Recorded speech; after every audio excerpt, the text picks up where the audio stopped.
If operator, if operator किसके जैसा होता है? टर्नरी ऑपरेटर जैसा। सी मैंने यहाँ पे तीन वेरिएबल डिक्लेयर किए, n1, n2 और मैक्स, तीनों का टाइप इंटीजर। मैंने यहाँ लिखा n1 equal to console dot read line, मतलब n1 में यूजर से इनपुट लिया, फिर n2 equal to console dot read line, n2 में यूजर से इनपुट लिया। इफ, सिर्फ इफ लिखना है यहाँ पे। इफ पहले condition n1 greater than n2, तो क्या होगा? n1 वाली वैल्यू मैक्स में आएगी, अदरवाइज n2 वाली वैल्यू मैक्स के अंदर आएगी। और फिर मैंने यहाँ पे मैक्स को क्या करा? प्रिंट करवा दी। चीज है, स्विच आप लोगों ने पढ़ा हुआ है, तो स्विच के जैसे यहाँ पे क्या होता है? Select statement, actually select case statement कहो आप इसको। तो मैंने यहाँ पे क्या किया? एक dim q as char type का एक वेरिएबल डिक्लेयर किया, q equal to console dot read line, q में यूजर से इनपुट लिया। फिर मैंने यहाँ पे क्या किया? सेलेक्ट केस q में यूजर ने जो भी कैरेक्टर दिया है, मैंने यहाँ चेक किया केस AEIOU लोअर केस, तब तो क्या मैसेज प्रिंट होगा? Lower case vowel. Case AEIOU upper case में दिए हैं अगर, तो upper case vowel. Case else, मतलब अगर ऊपर वाले सारे केस फॉल्स होंगे, तो केस एल्स में क्या प्रिंट होगा? Not a vowel. तो सी से कंपेयर करें तो केस एल्स किसके इक्विवेलेंट है? डिफॉल्ट के इक्विवेलेंट। अब यहाँ पे सी से डिफरेंट क्या है? सी में आपको हर बार अलग अलग केस देना पड़ता है, case a, case E, case I. यहाँ पे आप मल्टीपल वैल्यूज एक साथ कॉमा से सेपरेट करके दे सकते हो। तो अगर यूजर ने जो इनपुट दिया है वो इन पांच में से कोई भी है, तब तो मैसेज प्रिंट होगा लोअर केस वॉवल। अगर इन पांच में से कोई भी है तो अपर केस वॉवल। और अगर ऐसा नहीं है, यूजर ने इन सब के अलावा कुछ भी दिया, तो मैसेज प्रिंट होगा नॉट अ वॉवल। अब सेलेक्ट केस जो होता है वो एंड किससे होता है? And selects. जैसे इफ एंड होता है एंड इफ से, सेलेक्ट केस एंड होता है एंड सेलेक्ट्स। सब मेन मैंने यहाँ दिया है, सब मेन किससे एंड होता है? एंड सब से। मॉड्यूल किससे एंड होता है? एंड मॉड्यूल से। बिल्कुल वैसे ही सेलेक्ट केस किससे एंड होता है? एंड सेलेक्ट से। केस जो है सेलेक्ट केस की स्विच जैसा है C++ जावा की। अब आ जाएं सेलेक्ट केस के अंदर अलग अलग टेक्निक्स होती हैं वैल्यूज स्पेसिफाई करने की केस में, जो कि C++ जावा में नहीं होती। सबसे पहले अपन देखें, मैंने लिखा dim a as इंटीजर, ए में यूजर से इनपुट लिया। अब सेलेक्ट केस के केस में केस कीवर्ड लगाना ऑप्शनल होता है, तो अपन सेलेक्ट ए भी लिख सकते हैं, सेलेक्ट ए। अब केस के अंदर अपन रेंज भी दे सकते हैं, केस 0 to 9, मतलब यूजर ने जो इंटीजर दिया है वो 0 से 9 के बीच में है, तो मैसेज आएगा single digit number. Case 10 to 99, तो मैसेज आएगा 2 digit number. Case is greater than equal to 100, मतलब अगर 100 या उससे ज्यादा है, तो मतलब अपन रिलेशनल ऑपरेटर्स भी यूज कर सकते हैं। Greater than equal to, less than equal to, greater than, less than, ये भी यूज कर सकते हैं। Number is greater than 100। और केस एल्स के केस में क्या होगा? नंबर इज लेस देन 0, ये मैसेज आएगा, नंबर इज लेस देन 0। तो अगर 0 से 9 के बीच में है तो इस केस में जाएगा, 10 से 99 इस केस में, ग्रेटर देन इक्वल टू 100 तो इस केस में। अब अगर यूजर ने नेगेटिव नंबर दे दिया तो उस केस में केस एल्स में जाएगा और ये मैसेज प्रिंट करेगा, number is less than 0। Select जो है वो एंड किससे होता है? And select. सेलेक्ट के बाद अपन चाहें तो यहाँ पे केस लिखें और चाहें तो नहीं लिखें, उससे कोई फर्क नहीं पड़ता है, स्ट्रिंग भी कंपेयर कर सकते। जैसे मैंने यहां लिया यूजर से एंटर कंट्री नेम का इनपुट लिया, a equal to console dot read line, select case a, case India, Sri Lanka, Pakistan, तो console dot write line country is in Asia, case Switzerland, Netherland, Spain, तो console dot write line country is in Europe, और case else में country is not in Asia and Europe. तो इस तरह से अपन strings को भी कंपेयर कर सकते हैं। स्ट्रिंग के केस में अपन रेंज भी दे सकते हैं, जैसे केस अमेरिका टू न्यूजीलैंड, जैसे नंबर्स में रेंज दी थी केस 10 to 99, वैसे ही अगर मैंने अमेरिका टू न्यूजीलैंड दिया तो डिक्शनरी के अकॉर्डिंग चेक करेगा। जैसे यूजर ने दिया मान लो जैम्बिया, तो जैम्बिया इस रेंज में आता है कि नहीं आता है? जैम्बिया तो इस रेंज में नहीं आता है, इस रेंज में तो न्यूजीलैंड लास्ट है, तो जैम्बिया इस रेंज में नहीं आता। ऑस्ट्रेलिया, ये अमेरिका है और मैंने ऑस्ट्रेलिया दिया इनपुट, तो डिक्शनरी में देखें तो AM और AU, तो अमेरिका के बाद आता है ऑस्ट्रेलिया, तो ये इस रेंज में आएगा। अल्जीरिया, अल्जीरिया तो अमेरिका से पहले आएगा, AL, डिक्शनरी के हिसाब से चलना है आपको, अल्जीरिया नहीं आएगा। नॉर्वे, न्यूजीलैंड लास्ट है, नॉर्वे भी N से स्टार्ट होता है, लेकिन न्यूजीलैंड है NE और नॉर्वे है NO, तो ये इस रेंज के अंदर नहीं आएगा डिक्शनरी के अकॉर्डिंग। और नेक्स्ट केस देखें अपन, नेदरलैंड, NE और NE, ये तो कॉमन है, फिर इधर W है और इधर T है, तो W बाद में आता है, T पहले आता है, तो इसका मतलब नेदरलैंड न्यूजीलैंड से पहले आता है, तो ये इस रेंज के अंदर आएगा। ये मैंने जो कंट्री लिखा है इसमें पहले दो कैरेक्टर्स AN है, अमेरिका के AM है, तो डिक्शनरी के अकॉर्डिंग ये इस रेंज के अंदर आएगा। नेक्स्ट अपन देखें, मान लो मैं कंट्री दे दूं यहाँ पे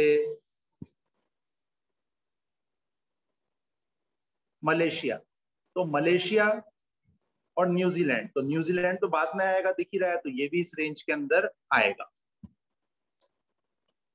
तो इसका मतलब सेलेक्ट केस में अपन स्ट्रिंग के केस में भी रेंज दे सकते हैं। व्हाइल लूप, व्हाइल लूप का सिंटैक्स देखें अपन, पहले मैंने एक वेरिएबल डिक्लेयर किया dim I as integer, while I less than equal to 5। अब यहाँ पे I क्या है, एक वेरिएबल जो लूप चलाने के काम में आ रहा है। इस तरह के वेरिएबल को अपन क्या कहते हैं, loop counter variable, LCV short form में। पहली बार I की वैल्यू 1 है तो ये प्रिंट करेगा 1, फिर I में 1 से इंक्रीमेंट हो जाएगा। तो ये लूप चलेगा जब तक कि I की वैल्यू 5 या उससे कम हो। जैसे ही I की वैल्यू 6 होगी ये लूप टर्मिनेट हो जाएगा, और लूप के एंड होने के बाद ये प्रिंट करेगा I इज 6। तो व्हाइल लूप बिल्कुल वैसा ही है जैसा कि आप लोगों ने C++ में पढ़ा हुआ है। अब व्हाइल लूप से होता है, तो एंड किससे होता है, एंड व्हाइल से। जैसे इफ एंड होता है एंड इफ से, व्हाइल लूप किससे एंड होता है, एंड व्हाइल से।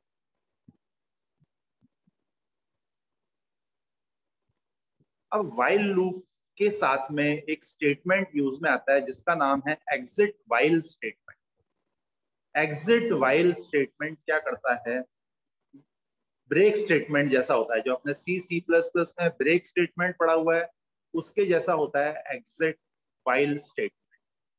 अब मुझे यहाँ पे क्या करना है, यूजर से एक नंबर्स का इनपुट लेना है, कुछ नंबर्स का, और उनका सम करना है, और जैसे ही यूजर 0 एंटर करे तो लूप टर्मिनेट हो जाना चाहिए।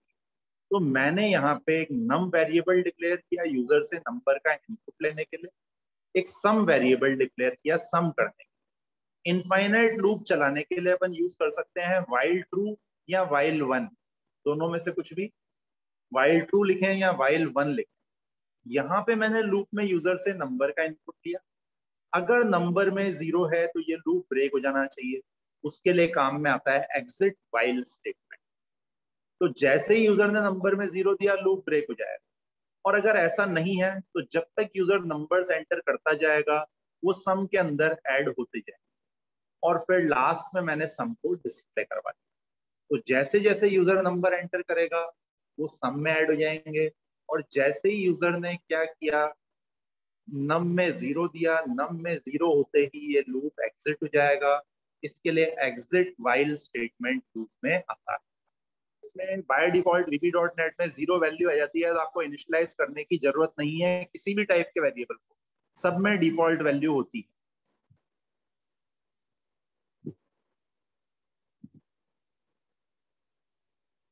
नेक्स्ट आप लोगों ने कंटिन्यू स्टेटमेंट किया हुआ।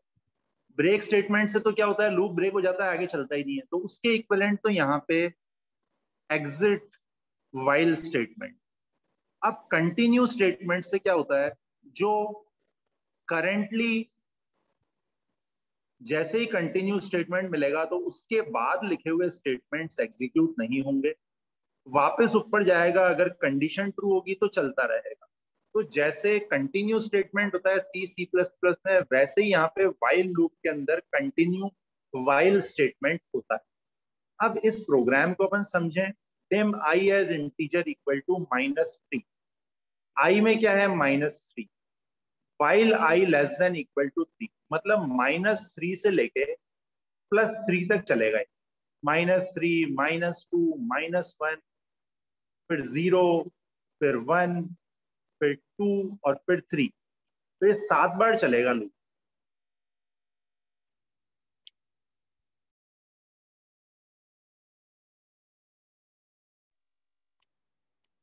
तो ये 7 बार लूप चलेगा। अब ये मैंने यहाँ पे इफ कंडीशन दी, इफ I इक्वल टू 0। तो अभी तो I में 0 है नहीं, तो ये क्या प्रिंट करेगा, 1/I, मतलब 1/-3 का आंसर मतलब -0.33। फिर अगली बार लूप चलेगा, 1/-2 का आंसर मतलब -0.5। फिर अगली बार लूप चलेगा, 1/-1 का आंसर -1।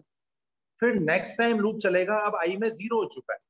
अगर I में 0 है तो मैंने लिखा I equal to I+1। I में 1 हो गया और कंटिन्यू वाइल। कंटिन्यू वाइल मिलते ही वापस लूप के कंडीशन पार्ट पे जाएगा, नीचे बचे हुए स्टेटमेंट्स को स्किप कर देगा। अब I की वैल्यू 1 हो चुकी है, तो I की वैल्यू जब 0 है, जब तो ये कंटिन्यू हो गया।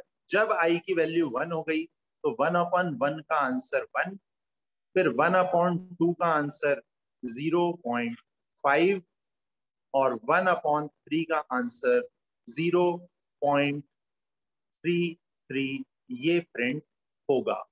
तो इसका मतलब जैसे ही कंटिन्यू स्टेटमेंट मिलता है, वैसे ही प्रोग्राम का कंट्रोल डायरेक्टली लूप के कंडीशन पार्ट पे चला जाए और कंटिन्यू के नीचे जो भी स्टेटमेंट्स लिखे हुए हैं वो सारे के सारे स्किप हो जाएंगे। नेक्स्ट अपन देखें do while loop. Do while loop जो है वो दो तरह का होता है यहाँ। एक तो डू वाइल प्री टेस्टेड वाला और एक do loop while post tested वाला। प्री टेस्टेड मतलब जिसमें कंडीशन पहले चेक होती है, पोस्ट टेस्टेड जिसमें कंडीशन बाद में चेक होती है। जैसे अपन एग्जांपल देखें, सब मेन। पहले तो आप ये देखोगे सब मेन क्या है कि मैंने राउंड ब्रैकेट ओपन क्लोज नहीं लगाया, तो राउंड ब्रैकेट ओपन क्लोज लगाने कंपलसरी नहीं है। अगर आप बिना इसके भी राउंड ब्रैकेट ओपन क्लोज के लिखोगे तो भी चलेगा, लेकिन आपको जहां तक हो सके लगाने चाहिए, क्योंकि बाकी किसी भी लैंग्वेज में ऑप्शनल नहीं होते हैं। dim a as integer equal to 1, do while a less than equal to 5। ये तो while लूप जैसा ही हो गया जो अपन ने पीछे पढ़ा है। do while लूप एंड किससे होता है, लूप से। जैसे while एंड होता है एंड while से, do while किससे एंड होता है, लूप से। इसके अंदर मैंने क्या किया, a में एक एक से इंक्रीमेंट कर दिया, a plus equal to 1, compound assignment operator है। तो ये 1 से लेके 5 तक लूप चलेगा। कंडीशन इसमें पहले चेक हो रही है, कंडीशन ट्रू होगी तब तो लूप चलेगा, कंडीशन फॉल्स होगी तो लूप नहीं चलेगा। इसलिए और वाइल लूप में कोई डिफरेंस नहीं। डू वाइल एंड बस किससे होता है, लूप से। अब मैंने ए में 100 असाइन कर दिया, अब मैंने यहां दिया डू और कंडीशन लास्ट में दी, loop while a less than equal to 105। A में 100 है, कंडीशन जब लास्ट में देते हैं उसको अपन पोस्ट टेस्टेड लूप कहते हैं। उस लूप के अंदर लिखे हुए स्टेटमेंट कम से कम एक बार एग्जीक्यूट होते हैं, क्योंकि कंडीशन लास्ट में चेक होती है। तो अभी ए की वैल्यू 100 है, तो ये 100 से लेके 105 तक का प्रिंट करेगा। 100 से लेके 105 प्रिंट करने के बाद जब 105 को प्रिंट कर देगा तो ए की वैल्यू 106 हो जाएगी। 106 less than equal to 105, condition false, तो ये लूप एंड हो जाएगा। तो ये होता है do loop while. Loop while जिसमें कंडीशन लास्ट में चेक हो रही है, इसके अंदर लिखे हुए स्टेटमेंट्स एटलीस्ट एक बार एग्जीक्यूट होंगे। अब जो अपन लूप कर रहे हैं, इस तरह का लूप आपने किसी भी लैंग्वेज में नहीं पढ़ा हुआ। अभी तक आपने जो लूप पढ़े हैं उसमें जब तक कंडीशन ट्रू रहती है तब तक लूप चलता है, जैसे ही कंडीशन फॉल्स हो जाती है लूप टर्मिनेट हो जाता है। अब ये लूप है, जब तक कंडीशन फॉल्स है तब तक लूप चलेगा, जैसे ही कंडीशन ट्रू होगी लूप टर्मिनेट हो जाएगा। और इस तरह के लूप को अपन क्या कहते हैं, डू अंटिल लूप। जब तक कंडीशन फॉल्स है तब तक चलेगा लूप, कंडीशन ट्रू होते ही लूप एंड हो जाएगा। अब अपन देखें dim a as integer equal to 5। A में वैल्यू है 5, 5 less than equal to 1, condition है फॉल्स, तो लूप चलेगा। क्या प्रिंट करेगा, 5। फिर a equal to a minus 1, तो 4 हो जाएगा ये। 4 less than equal to 1, condition false है, लूप चलेगा। ऐसा ही 3 के केस में भी होगा, ऐसा ही 2 के केस में भी होगा। जब ये 2 को प्रिंट कर देगा तो a में हो जाएगा 1, 1 less than equal to 1, 1 less than equal to 1 होते ही कंडीशन क्या हो गई, ट्रू, तो ये लूप टर्मिनेट हो जाएगा। तो जैसे ही कंडीशन ट्रू होगी ये लूप टर्मिनेट होता है। नेक्स्ट है do loop until. Do loop until होता है पोस्ट टेस्टेड, जिसमें कंडीशन लास्ट के अंदर चेक होती है, तो इसके अंदर लिखे हुए स्टेटमेंट्स कम से कम एक बार तो एग्जीक्यूट होंगे। अब मैंने यहाँ पे लिखा है do console dot write line x, तो x की वैल्यू है भी 100, तो 100 प्रिंट होगा। x equal to x plus 1, x में हो जाएगा 101।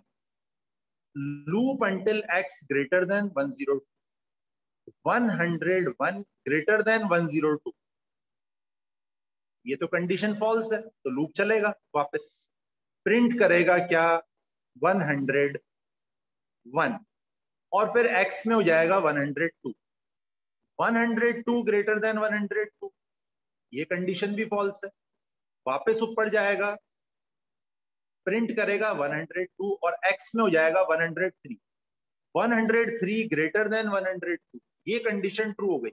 कंडीशन ट्रू होते ही लूप एंड हो जाएगा। तो डू लूप अंटिल भी वैसा ही है जो अपन ने ऊपर डू अंटिल पढ़ा है, बस इसके अंदर लिखे हुए स्टेटमेंट्स कम से कम एक बार एग्जीक्यूट होते हैं, क्योंकि ये पोस्ट टेस्टेड लूप है।